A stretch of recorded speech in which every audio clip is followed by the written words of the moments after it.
Allahumma salli wa sallim wa barik alaihi wa ala wabarakatuh. Waalaikumsalam warahmatullahi wabarakatuh. Jadi NU itu disingkat NU karena Nahdlatul Ulama. Nah, tapi kenapa disebut Nahdlatul Ulama? Kenapa tidak nama yang lain? Kok pakai Nahdlatul Ulama? Ulama itu siapa? Ulama itu pewaris Nabi. Jadi al-ulama warasatul anbiya. Jadi pewaris Nabi itulah yang namanya ulama. Nah, siapa pewaris? Ya orang yang dapat warisan. Nah, kenapa dapat warisan?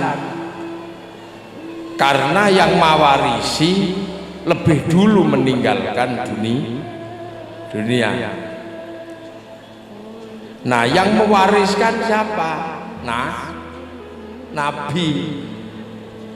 Nabi dapat dari mana? Dari Allah Subhanahu wa ta'ala. Lah, Nabi itu bukan orang Sungai Gelam. Ya, Nabi itu bukan orang Sungai Gelam, bukan orang Sumatera, bukan orang Jawa. Nabi itu orang Arab sana. Hidupnya tahun 600-an.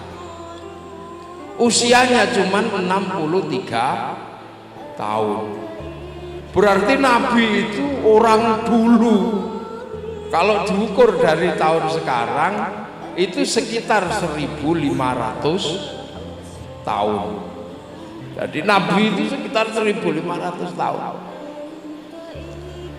Berarti orang-orang sekarang yang ikut Nabi itu tidak ketemu Nabi secara langsung. Orang-orang yang sekarang ikut Nabi itu cuman ikut karena dapat warisan. Nah, yang diikuti siapa? Pewarisnya Nabi.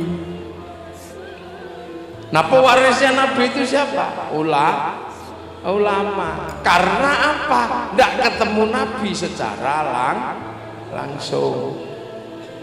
Yang ketemu Nabi secara langsung siapa? Ya orang Arab yang hidup di waktu itu.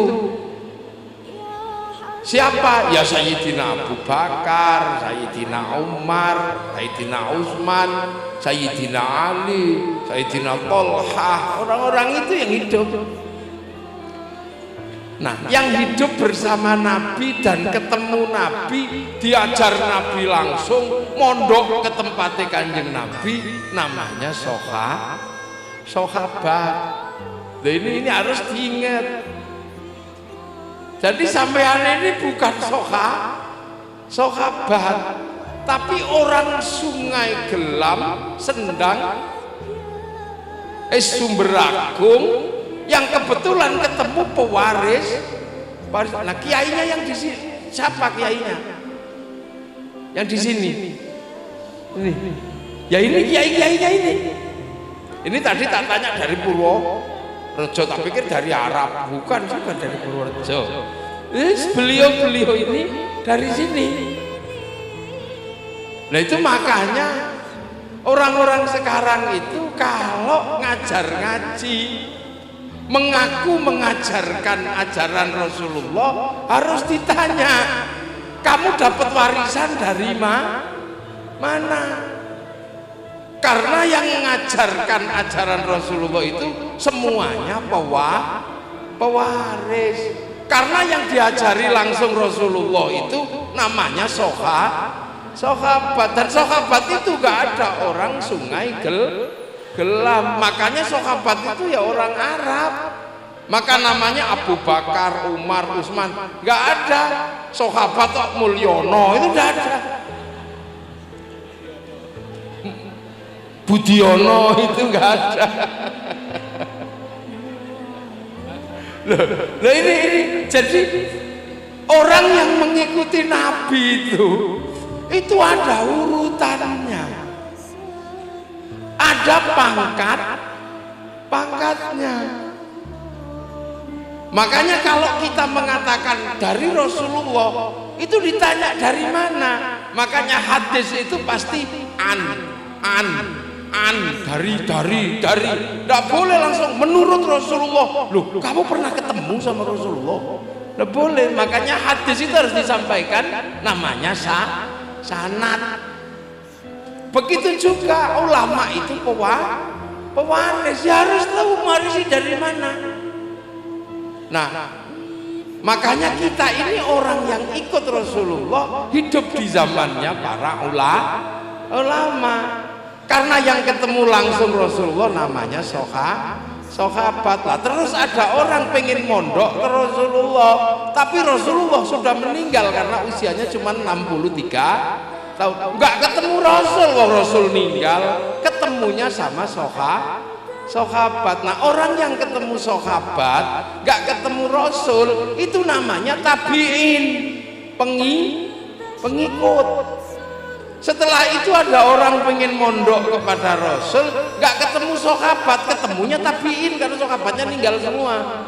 Satu-satunya sahabat yang sekarang masih hidup itu pohon di Yordan sana, pohon yang pernah dipakai Rasulullah berteduh. Itu ada itu sahabat itu, tapi pohon, kamu nggak bisa ngaji di situ. Pohon sahabat. Nah, orang yang ketemu sahabat namanya tabi'in. Nah, orang yang belajar ke Rasul gak ketemu sahabat, ketemunya tabi'in, namanya tabi'in, pengikutnya pengikut. Terus orang belajar ke Rasul gak ketemu sahabat, gak ketemu tabi'in, ketemunya tabi'in, itu namanya tabi'in. Nah, kalau sampean terus namanya apa? Nah, ya wis tabi'in. Multi level marketing itu udah panjangnya luar biasa. Makanya santri-santri itu sadar betul kita hanya muridnya para ulama. Makanya ketika ulama bergerak namanya ya Nahdlatul Ulama. Bikin organisasi kelasnya ulama ya Nahdlatul Ulama. Kalau pangkatnya sahabat mungkin Nahdlatul Sahabat atau mungkin Nahdlatul Tabi'in. Nah, ulama itu ya ketemu. Jadi kepada siapa? Ya kepada gurunya. Makanya kalau Islam tradisi santri selalu ditanya, kamu ini hidup di zaman para ulama, mau ngajar ngaji diwarisi siapa? Kalau saya jelas diwarisi guruku diwarisi Kiai Hasyim. Dah. Hasyim siapa? Hasyim Asy'ari, pendiri Nahdlatul Ulama. Nah, Hasyim diwarisi siapa? Ya diwarisi Kiai Asy'ari bapaknya. Nah, dipondokkan tempatnya Kiai Khalil Bangkalan, dipondokkan kepada Kiai Soleh Semarang. Lah Kiai Asy'ari yang mewariskan Islam kepada Kiai Hasyim itu dulu diwarisi siapa? Diwarisi Kiai Khairon. Karena Mbah Asy'ari, bapaknya Mbah Hasyim itu santrinya Mbah Khairon. Mbah Khairon itu di Purwodadi sana. Mbah Khairon dapat warisan dari mana? Dari gurunya, mondok di tempatnya Kiai Abdul Wahid di Solo 3. Ya Abdul Wahid dapat warisan dari mana? Dari Kiai Abdul Halim di Boyolali. Ya Abdul Halim dapat warisan dari mana? Dari gurunya Kiai Sufyan di Tuban. Kiai Sufyan dari mana? Dari Kiai Jabar Klirip Tuban. Kiai Jabar dari mana? Dari Mbah Abdurrahman Lasem atau Mbah Sambu. Mbah Sambu dari mana? Dari Mbah Abdul Halim Pangeran Benowo. Mbah Benowo dari mana? Dari Mbah Cokrojoyo Sunan Geseng. Sunan Geseng dari mana? Diwarisi ilmu dari Sunan Kalijogo. Sunan Kalijogo dari mana? Dari Sunan Bonang. Sunan Bonang dari mana? Sunan Ampel. Sunan Ampel dari mana? Mbah Ibrahim Asmoro Kondi. Mbah Ibrahim Asmoro Kondi dari mana? Dari Syekh Jumadil Kubro. Syekh Jumadil Kubro dari mana? Dari Said Muhammad Paseh. Said Muhammad dari mana? Dari Said Ahmad Jalaluddin Campah. Said Ahmad Jalaluddin dari mana? Dari Said Abdul Malik di Mongol. Said Abdul Malik dari mana? Dari bapaknya Said Alawi Amil Faqih. Said Alawi Amil Faqih dari mana? Said Ahmad Sohib Mirbat. Said Mirbad dari mana? Dari Said Ali Khalid Qasam. Beliau dapat dari mana? Dari Said Alwi. Said Alwi diwarisi siapa? Said Muhammad. Said Muhammad diwarisi siapa? Said Alwi. Said Alwi diwarisi siapa? Said Ubaidillah. Said Ubaidillah dari siapa? Dari Said Ahmad Al-Muhajir. Said Muhajir dari siapa? Said Isa Naqib. Said Isa dari mana? Dari Said Muhammad. Said Muhammad dari mana? Said Ali Uraidi. Said Ali Uraidi dari mana? Said Ja'far Shadiq. Said Ja'far Shadiq dari mana? Sayyid Bakir. Said Bakir dari mana? Said Ali Zainal Abidin. Said Ali Zainal Abidin dari mana? Dari Sayyidina Hasan Husain. Sayyidina Hasan Husain dari mana? Dari Sayyidina Ali. Nah ini yang mondok langsung ke Rasulullah Muhammad Sallallahu Alaihi Wasallam. Loh, jadi ulama itu pasti ada gurunya. Makanya kita khol karena gurunya meninggal. Khol sana, gurunya ditinggali. Lah makanya ada orang nggak mau khol karena nggak punya guru, sebab gurunya langsung Quran sunnah. Itu aja masalahnya. Makanya nggak mau khol, nggak ada gurunya. Makanya kita kan diajarkan walladzina ja'u min ba'dihim yaquluna rabbana ighfir lana wa li ikhwanina alladzina sabaquna bil iman. Orang yang datang belakangan mendoakan yang bawa iman yang lebih dulu. Nah, orang yang bawa iman lebih dulu dikubur karena Islam lah. Kubur kita disuruh ziarah lah. Kalau ziarah sendiri-sendiri ya sepi, begitu ziarah bareng-bareng namanya khol. Gitu aja. Berdoa ketika sendiri-sendiri ya di rumah, begitu doa bareng-bareng namanya tahlilan. Lu mau bedone ijen karo bareng-bareng tok. Nah, soalnya guru itu santrinya banyak, makanya kalau doakan nggak sendiri. Kalau doakan sendiri ya semoga arwahnya masuk surga. Lah tapi kalau doakan bareng-bareng ya ila ruhi ila hadrati, bawa sedekah, bawa apa, dimakan sendiri bareng. Lah itu maknanya Jam'iyah itu tidak sendiri. Makanya kalau Jam'iyah Nahdlatul Ulama khol ya bareng-bareng, wong santrinya banyak, namanya Jam'iyah. Lo kok kaget itu lo orang NU. Ya nggak apa-apa kalau yang nggak mau khol, umpamanya gurunya ndak ada, wali ndak punya, lah terus sing dikholi sapa? Sing diziarahi sapa? Jadi kalau mereka nggak ziarah wali nggak apa-apa, mau nggak punya wali, udah biarin aja. Begitu loh. Jadi makanya santri itu kalau kalian ziarah loh, guruku mati kan. Nah gurumu sapa? Langsung Quran Sunnah. Ya langsung ziarah nang perpustakaan gitu aja. Iya, jadi nggak usah pakai dalil sampai atau tidak, itu nggak ada dalilnya. Dalilnya apa? Ya gurunya meninggal, itu dalilnya. Lo makanya NU itu Jam'iyah, karena Jam'iyah maka apapun bareng. Jadi beragama secara Jam'iyah ya bareng. Sholat ya jamaah bareng. Lah cuman Jam'iyah NU itu kan Jam'iyahnya orang kampung.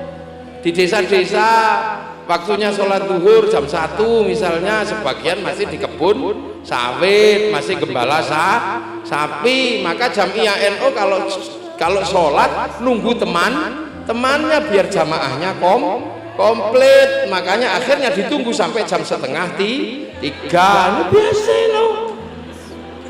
Allahu Akbar, Allahu Akbar. Itu kalau belum datang ya Robbana.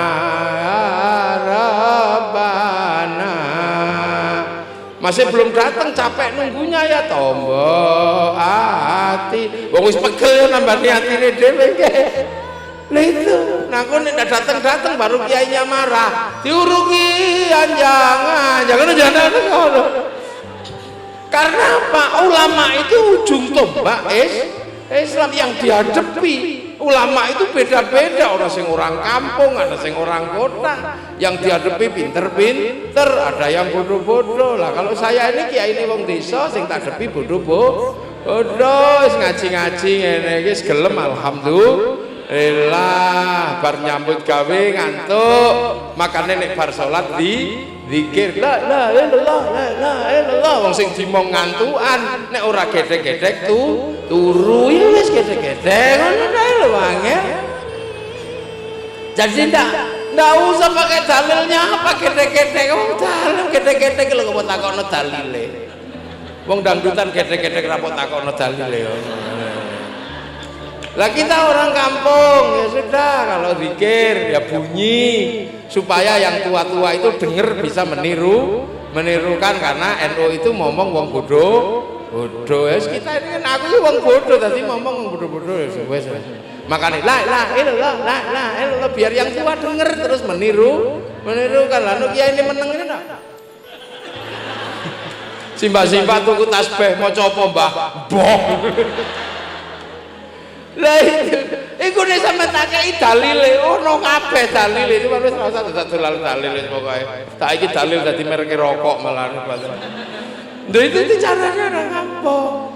Makanya apa-apa jamaah, gitu. Dongo itu perintah dari Allah, tapi karena NU punya tanggung jawab jamaah, maka doanya bareng. Yang pinter yang doa, yang lain amin. Kalau nanti kecapean ya amin. Nanti imamnya ngerti langsung walhamdulillahirabbil. Itu jadi tidak ribet aku ngomong. Apa tak ribet itu. Lah ya kan apa biasa. Bareng. Tapi hati-hati kalau orang kampung sudah bareng.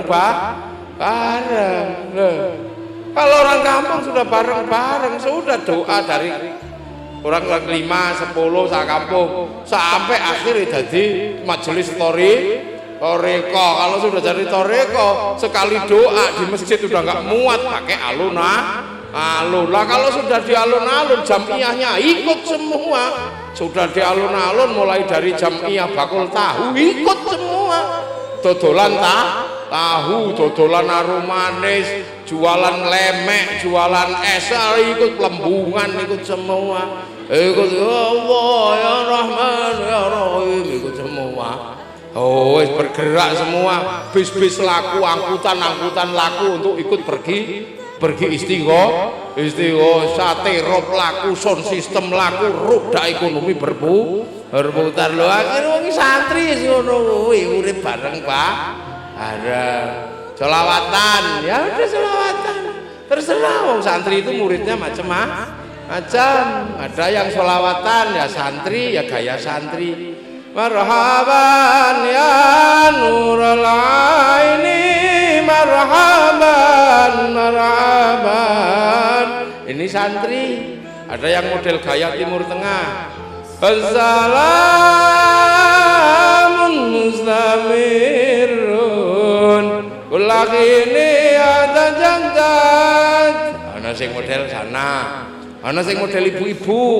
Panjenengan tiap hari ngrungokno dangdut, ya dangdutan. Ya Rasulullah, salamun alaik, ya. Ya Rabbi Asyah. Lo nyantol lo. Itu bataya ji. Ya wailarju. Ya wailarju.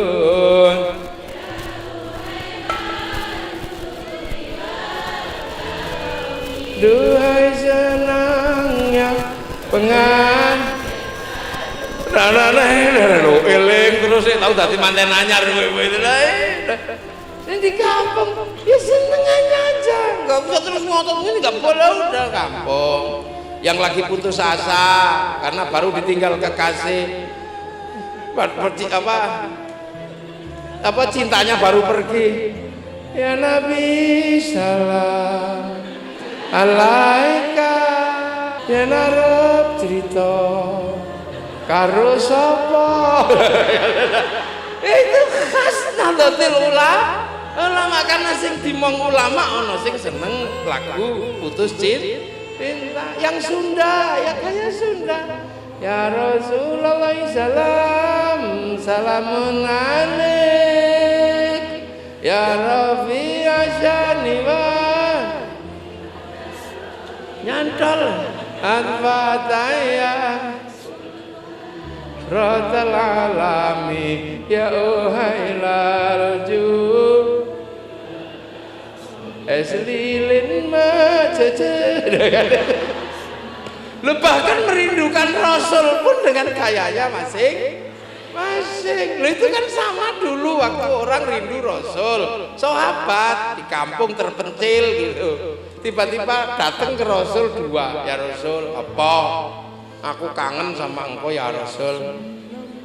Terus aku bikin puisi cinta ya Rasul. Apa? Tak denger ke coba. Yang satu bilang Assalamualaikum, Assalamualaikum Zainal Anbiya, Assalamualaikum. Yang satu gantian aku. Anta Syamsun, anta Badrun, anta Nurun, fauqan. Rasul apa marah? Ya enggak, udah wes nyonyo serban kupen. Akhirnya dua orang itu dikasih Rasulullah serban, namanya wong kampung ya. Namanya orang Sumber Agung. Dikasih serban, seneng dia lari-lari. Kibar-kibar. Terus sama sahabat yang lain itu dikejar, diuber-uber. Gua cari hei, nyuri ya? Enggak, nyuri kamu mesti itu serbannya Rasul. Enggak, aku tadi muji-muji Rasul, enggak marah, malah aku dikasih ini. Yakin? Sumpah pis. Kalau enggak percaya besok kamu ayo ikut muji Rasul sambil puji-pujian. Yakin? Sumpah enggak marah, aku sudah dapat ini. Akhirnya besoknya sekampung rombongan ke tempat Rasul. Muji-muji Rasul, ada yang bawa kendang, weduf, tutang. Wah itu rame, sahabat Ali masuk, sahabat Utsman masuk, Rasulullah di situ rame. Tiba-tiba sahabat Umar masuk, emosi, apa ini jangtung berbagi kopeng. Kendangnya orang itu dibanting, langsung menang. Nah itu makanya yang terbangan itu hati-hati. Sahabat Umar banting kendang itu tidak boleh itu. Apa yang ngajari kamu terbangan? Bang Sayyidina Umar itu banting kendang. Tapi kan ulama ahli sunnah wal jamaah kan diteliti. Wong yang tiga gak apa-apa kok, yang satu banting kendang ini kenapa? Wong sahabat Ali, sahabat Utsman, Rasulullah gak apa-apa kok ini banting kendang kenapa? Ternyata Sayyidina Umar itu orangnya galak, gak suka nyanyian. Makanya di voting para ulama ahli sunnah wal jamaah 3 lawan 1, ya menang yang 3 malah boleh dong, itu aja. Jadi ribet. Nah Sayyidina Umar itu mah nggak suka nyanyian, orangnya galak. Kalau baca Quran itu semua orang takut. Bismillahirrahmanirrahim. Itu gaya Sayyidina Umar. Kalau Sayyidina Utsman, Bismillahirrahmanirrahim. Kok mau tadi nggak bilang Allah gitu? Nah berarti memang sampean nggak cocok sama yang galak-galak. Makanya tetap menjadi NU nggak suka yang galak-galak. Ini saya ngecek aja, coba kalau sampean itu orangnya galak pasti Bismillahirrahmanirrahim. Buktinya enggak. Begitu Bismillahirrahmanirrahim. Nah itu lembut wong NU. Maka gak usah khawatir nih Pak Kapolsek, Pak Kapolres gak usah heran, orang NU lembut. Kalau Sayyidina Ali lebih lembut. Bismillahirrahmanirrahim. Itu Sayyidina Ali lembut. Makanya akhirnya ulama-ulama ya boleh bawa terkendang, terbang. Makanya ya biasa, sampai suka dangdut ya dangdutan, yang suka pop ya pop, apa aja. Yang suka India ya Indianan. Ya Indianan ya Rasulullah salamun alaik ya Rafi'asya tumhi hormat tumhi hor, itu India. Lah itu makanya orang itu kalau sudah sholawatan di masjid-masjid, langgar-langgar, lama-lama kumpul banyak ke alun-alun, apa? Akhirnya Jambi bersolawat, terus apa? Kabupaten Muaro Jambi bersolawat, terus apa? Sungai Gelam bersolawat. Lah ini sholat. Nah, setelah sholawat kumpul semua. Langsung misalnya kuat mendatangkan Habib Syekh. Lah kalau sudah Habib Syekh yang datang bawa slayer laku, bawa spanduk laku, gagang pancing lah. Wah, makanya nggak apa-apa kan ada yang begini. Ya gitu ya ya. Atau yang hitam-hitam kalau di Jawa ada namanya mafia sholawat. Oh hitam-hitam. Segala yang ada dalam hidupmu. Ruam ini Masya Allah kalau udah. Segala yang ada sholawat sebelum mati Kiai Ali. Sedikit rambutnya panjang ini disebut Ali Gondrong. Tapi saya walaupun lebih panjang nggak tahu diarani Muafiq Gondrong nggak tahu. Kalah aku karo Dek disebut Kiai Ali Gondrong, aku Gondrong ora diarani Muafiq Gondrong. Kalah. Lho gitu. Sebab kula rakyat dawa cendi. Lho itu cara makan cukup ketika sudah bergerak semua bergerak sebagai jam'iyah. Ketika orang mati, ya wis mati tapi diapakno? Tanggane teko siji, teko loro karena kesadaran berjamaah, jamaah teko loro, teko telu. Wis Kang, aja mek sedina Kang ya wong kabeh rung komplit nek iso ndongake. Ayo sampai 3 hari telung dina tanggane rung teko kabeh, sampai 7 dina. Terus anak putune sing ado-ado wis 100 dina. Terus dulure sing wis mati lawas setahun pisan diparani mendatangi gurunya. Akhirnya orang sini mendatangi Pulau Jawa karena gurunya ada yang meninggal di Jawa. Akhirnya begitu rono ziarah, bis laku, pariwisata bisnya jalan, ziarah makam wali, kuburannya rame, orang bisa jual nasi di situ, orang bisa jual katok di situ, orang bisa jual tasbih di situ, semua hidup bahkan copet iso urip ning kono wae. Roda kehidupan berputar, akhirnya orang Jambi bisa cinta sama tanah Jawa, orang Jawa bisa cinta sama tanah Jambi, suruh ngebom Jawa, tidak berani karena ada makam wali, tanah-tanah di mana gurunya bersemayam didatangi, melahirkan rasa cinta terhadap tanah-tanah di mana gurunya bersemayam. Akhirnya apa? Terbangun rasa cinta pada bangsa dan negara. Loh itu mangkanya kiai-kiai neng dia pasti menghasilkan keteduhan. Kenapa? Karena watak jamiyahnya ngemong menungso minat dari dunia ila daril akhirah. Loh itu makanya nggak akan pernah muncul. Makanya coba teroris itu pasti nggak suka ziarah. Makanya nggak pernah takut ngebom yo blang wong ratu sing tewedeni. Itu. Nah setelah itu kiai-kiai juga masih punya sopan santun. Kiai kalau pidato kayak saya gini nggak sakti karena masih bisa diinterupsi. Kiai sudah itu berhenti saya. Tapi kiai yang paling sakti itu siapa? Kiai kalau sudah khutbah Jumat paling menangan itu tidak ada yang bisa ngalahkan itu. Yang lain cuma diem, nggak boleh. Wes itu nggak boleh. Makanya khotib itu kalau nggak dibatasi, bisa ngawur itu. Makanya di hadapan para ulama, khotib suruh pegang tongkat sama pegang tek. Akhirnya kalau pegang tongkat bawa tek, pasti sopan kalau khutbah. Ittaqullah. Lepas teknya takut kesepul kipas angin bubar. Akhirnya apa tenang Ittaqullah nggak mungkin begitu tongkatnya lepas Presiden Jokowi. Nah gitu. Makanya Masjid-masjid NU itu nggak akan pernah menjadi masjid bermasalah karena yang khutbah pasti takullah. Ini pembelajaran. Nah itu kenapa terjadi itu semua? Karena Nahdlatul Ulama mengikuti alur kehidupan gurunya,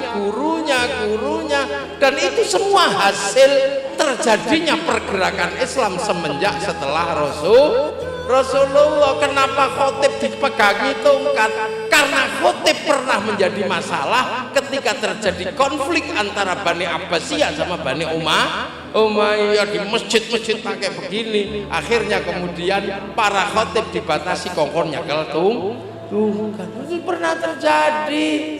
Makanya kiai-kiai nggak pernah ada yang bilang hati kita mari tegakkan khilafah. Cung tenang sih cung ya. Khilafah itu pernah menjadikan korban cucu-cucu Rasulullah, di mana kaum muslimin royoan wa ulil amri minkum. Ketika ati Allah, taatlah kepada Allah, semua orang masih bersama-sama. Wa atiur rasul, taatlah kepada Rasul, semua orang masih bisa bersama-sama. Begitu berbicara wa ulil amri minkum, semua ribut karena royoan jadi mukhotobnya kum itu sopo? Ya wis beda-beda, ndak satulah. Lagi korbannya adalah Sayyidina Husain. Makanya kalau NU santri diajak mari kita khilafah, pangkatmu apa?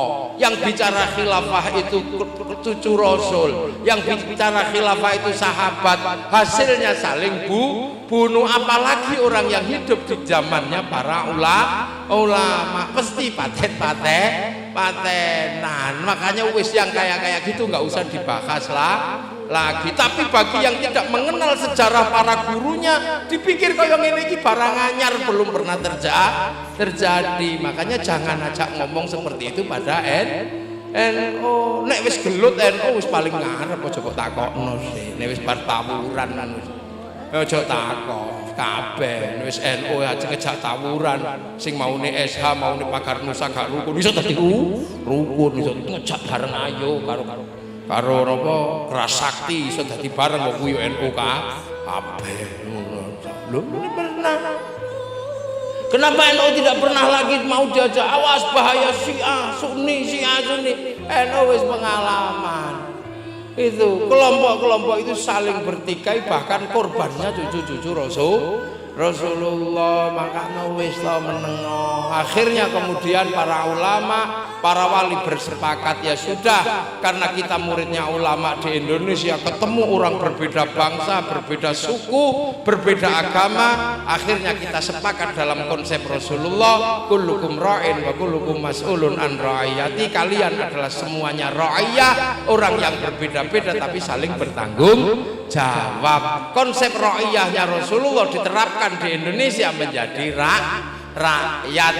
Rakyat adalah konsep Rasulullah, di mana orang bisa berbeda-beda tapi saling bertanggung jawab. Dan satu-satunya bangsa muslim dunia yang sanggup meletakkan konsep ra'iyah untuk warga bangsanya hanya Muslim Indonesia. Lah itu makanya ora tau nang utik-utik Pancasila, barang wis hafal, wis pengalaman. Nah sing anyar-anyar itu kan nggak mau baca sejarah, wong nggak punya guru. Nggak pernah belajar dari guru-gurunya, wong belajarnya langsung Quran Sunnah. Makanya kaget. Apa itu? Orang-orang kok mencium Quran Sunnah, Rasulullah nggak pernah mencium Quran.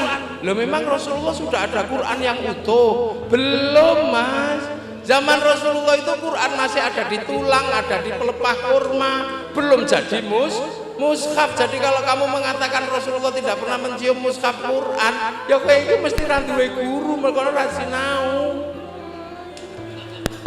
Le mushaf itu baru disusun zaman Sayyidina Abu Bakar, Sayyidina Umar. Rasulullah udah nggak ada, ditinggal sahabat. Quran itu nggak bisa dibaca oleh tabiin yang masih yang jauh. Karena apa? Quran itu cuma lungkik-lungkik kayak cacing. Makanya terus Quran itu dikasih titik nun, titik atas, bak, titik bawah, sak, 3. Itu tahun 60 Hijriyah, 40 tahun setelah Rasulullah meninggal. Yang kasih titik-titik namanya Abul Aswad Ad-Du'ali. Disebar lagi titik-titik gak bisa dibaca, maka Quran diharokati fathah, kasroh, dhamma, kasih syakal tahun 150 Hijriah, 140 tahun setelah Rasul meninggal. Yang kasih syakal namanya Syekh Khalil bin Ahmad Al-Farahidi, gurunya Imam Syibaweh. Disebar lagi Quran itu macam-macam yang baca, ada yang baca Wadduha dengan Wadduhe, ada yang Al-Kamdu dengan Alhamdu dengan Al-Kamdu, Robbil Alamin dengan Robbil Ngalamin, Lekanuti dengan Lekanui, ada orang beda-beda, Alamin gitu, orang Bugis gitu. Maka dibikinlah sebuah ilmu agar orang bisa baca Quran tahun 250 Hijriah. Penelitian di Kufah, Makkah, Madinah, namanya Abu Ubay Qasim bin Salam, yang melakukan penelitian itu membuat diktat namanya At-Tajwid fi Qiraatil Quran. Loh, tiba-tiba ada orang, Rasul nggak pernah mencium Quran lah ya, gue iki piye to? Kotir Jawa sih wong aneh. Lah itu makanya sering keliru karena nggak pernah belajar, gurunya juga nggak ada, dan selalu ngotot sampai pilpres itu loh, itu dibilang perang Badar, padahal pilpres itu lanjutannya pilkades. Kalau di kampung namanya pilkades, kalau tingkat kabupaten pilkada, kalau tingkat Indonesia pilpres. Begitu aja kok perang Badar, ngopo kowe gituan tul. Ya udah, namanya pilpres itu pesta demokrasi, ya pesta-pesta, ada dangdutannya, kadang ada uangnya, ya nggak apa-apa. Kalau tenang aja, nggak usah ribet. Loh, makanya Nahdlatul Ulama itu enak ngomong menungso, karena yang dimong para ulama itu macem, ada yang senengannya baru setahun sekali cuma Idul Fitri, ya enggak apa-apa, macam kekuatannya baru itu wong ittaqullah haqqa tuqatih, sebenar-benarnya takwa. Tapi kan ada yang mastata'tum, semampunya lah, ada yang mampu setahun sekali lebaran, enggak apa-apa. Ada yang baru setahun sekali, baru seminggu sekali Jumatan, ada yang sudah Jumatan, sudah sholat, tapi kalau malam cari sawit ya ada, ya macam-macam murid. Itu fenomena muridnya ulama, ya wis ngono iku lah, ya ana sing lunga ngaji, ya kok mulai ngaji ya nepuk bokong, ya enak. Lah itu makanya ulama itu tanggung jawabnya berat, karena semua harus diangkut naik truk Nahdlatul Ulama, truk agamanya Allah, semua harus diangkut. Makanya nggak usah heran di sininya ada yang rajin ngaji itu. Ada yang kesini memang pengen ngaji, ada yang kesini pengen merukulon tok, ya enak. Oh iku to kiai nemen apa? Ana sing nganggep kula niki tuntunan, ana sing nganggep kula niku tonto, ana wis karepmu. Pokoke ta, kok nek teko mesti ngaji, nek melek ya matane ngaji, nek ngrungokno ya kupinge ngaji. Lah nek turu ya berarti bokonge tok sing ngaji. Besok waktu dihisab takone, iki sing ngaji kuping, mboten ora ngrungokno. Nang ngaji muni moto melek mboten wong turu kok kula. Ngaji mesti teng bokong. Ya wis bokongmu mlebu swarga. Hah? Bokong tok ya Allah. Ya wis mlebu kabeh. Saatnya bokong mensyafaati rai.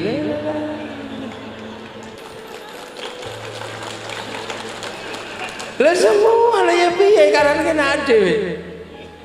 Iki tane kaya ngene kan macam-macam to niki ana sing ngono. Iki ya mestine ya ana sing isih seneng judi online ngono ya mestine ya enak. Wong kula niku kampus. Wong nek tak delok kene ana sungune, ana sing metu kartune. Lihat, kula niku ndak heran, makanya Nahdlatul Ulama itu semua harus dibawa masuk ke dalam agamanya Allah. Ya sak kadare. Nek iso ngaji ya ngaji, nek ra iso ngaji ya wis teko lungguh ngono tok. Lho zaman Rasulullah itu kan ada orang haji ra ngerti carane haji, ora ngerti. Orang kok senengane nek haji ngopo to? Akhirnya dia itu pergi ngikuti orang muter. Oh ternyata haji itu muter Ka'bah muter. Tapi dia ini saking bodohnya ora ngerti dongane kaji. Akhirnya isone nemeng ya Karim, ya Karim, ya Karim, ya Karim, ya Karim, ya Karim, ya Karim.